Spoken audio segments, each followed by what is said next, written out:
ఈ రోజు బ్రేక్ఫాస్ట్ లోకి మినప రొట్టె ఇంకా బెల్లం పాకాన్ని ప్రిపేర్ చేశాను.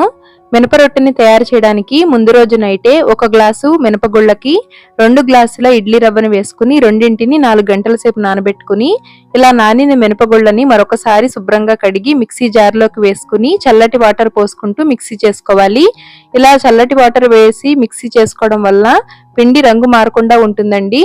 ఇప్పుడు నానిన రవ్వని కూడా 1-2 సార్లు శుభ్రంగా కడిగి ఈ పిండిలో వేసుకుని కలుపుకొని ఓవర్ నైట్ బయట ఉంచాలి. నెక్స్ట్ డే పిండికి సరిపడా సాల్ట్ కూడా వేసుకుని ఒకసారి కలుపుకుని స్టవ్ మీద మూకుడు పెట్టుకుని ఒక 4 స్పూన్ల వరకు ఆయిల్ వేసుకుని ఆయిల్ వేడైన తర్వాత వీడియోలో చూపించిన విధంగా మినప రొట్టెని వేసుకుని 2 వెంపులా క్రిస్పీగా ఫ్రై చేసుకోవాలి.